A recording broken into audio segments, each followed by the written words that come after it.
انہم مسئولون، یعنی کہ جب تمہارے سارے اعمال کا حساب ہو جائے گا.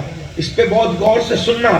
آپ نے حساب دے دیا، میں نمازی تھا، پاس ہو گئے، میں روزے دار بھی تھا، پاس ہو گئے، حج بھی کیا، پاس ہو گئے، عمرے بھی کیا، پاس ہو گئے، پاک دامن بھی تھا، پاس ہو گئے، نگاہوں کی حفاظت بھی کی، پاس ہو گئے، صدقہ دیا، پاس ہو گئے، پڑوسیوں کے حقوق ادا کیے، ماں باپ کے حقوق ادا کیے، بچوں کے حقوق ادا کیے، بیوی کے حقوق ادا کیے.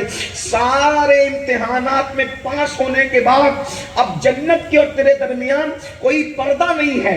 اب تیرے قدم پر جنت کی طرف بڑھ رہے ہیں. ندا آئے گی قفوہم، روکو، انہم مسئولون. ایک سوال اس سے اور کرو، بطور مفہوم پیش کر رہا ہوں تاکہ بچوں کے بھی سمجھ میں آئے. یعنی سارے سوالوں کا جواب دے کر اب بھی جنت کا دروازہ نہیں کھلا. چہرے پہ داڑھی تھی، ہاں تھی، ٹوپیاں پہنتا تھا، ہاں پہنتا تھا، متقی تھا، پرہیزگار تھا، یہ تھا، وہ تھا، وہ تھا، وہ تھا. سب کرنے کے بعد بھی جنت کا دروازہ کھلتا نہیں اس وقت تک جب تک ایک سوال کا جواب نہ دے دے. ہر سوال کے بعد سب سے آخری جواب ہے.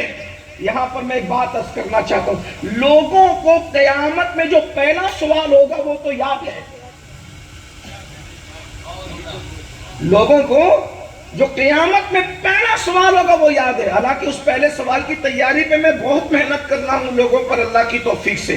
پہلا سوال نماز کا ہوگا، لوگوں کو یاد ہے، لوگوں کو یاد ہے اور یاد رہنا چاہیے. لیکن آخری سوال بھی تو یاد رکھو. پہلا سوال تو یاد ہے، آخری سوال کیا ہے؟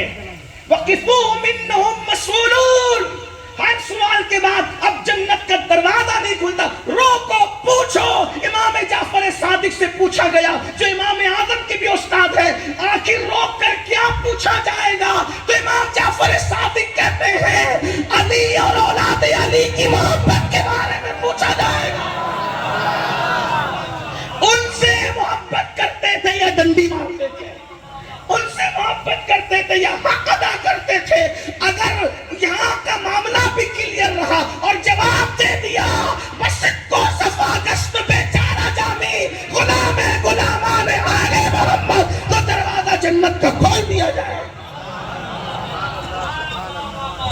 جنت کا دروازہ کھل کس پہ رہا ہے؟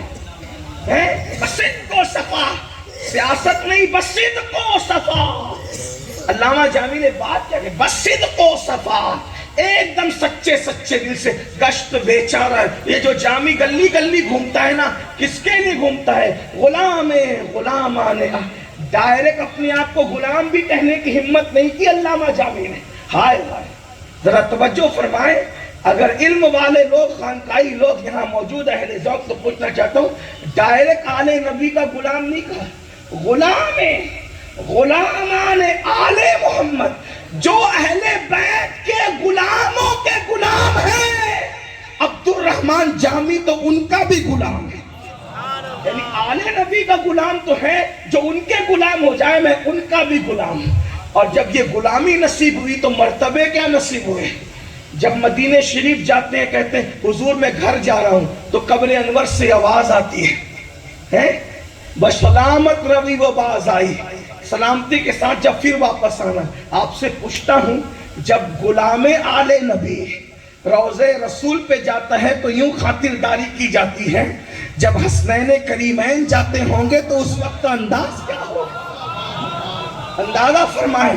تو یہ ہیں وہ لوگ جن کا ذکر لے کر کے بیٹھے ہو. میرے پیارے آقا صلی اللہ علیہ وآلہ وسلم کے پیارے دیوانوں، تو قیامت کے دن پوچھا جائے گا ہم سب سے کہ نبی اور آل نبی کے بارے میں، علی اور اولاد علی کے بارے میں محبت اور مودت کا کیا حق ادا کیا تھا.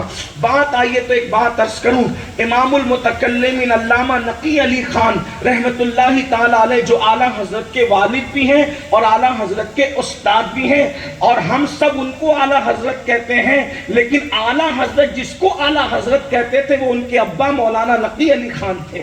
علامہ نقی علی خان، یعنی ان کو اس الفاظ میں کہہ لیں کہ جو اعلیٰ حضرت کے بھی اعلیٰ حضرت ہیں، وہ علامہ نقی علی خان اپنی تفسیر علم نشرہ میں لکھتے ہیں کہ اللہ کے رسول نے ارشاد فرمایا کہ جو میری اہل بیت کو دیکھ کر ان کے لیے کھڑا نہ ہو، جو میری اہل بیت کو دیکھ کر تعظیم کے لیے کھڑا نہ ہو اللہ اس کو لا علاج بیماری میں مبتلا فرما دے گا۔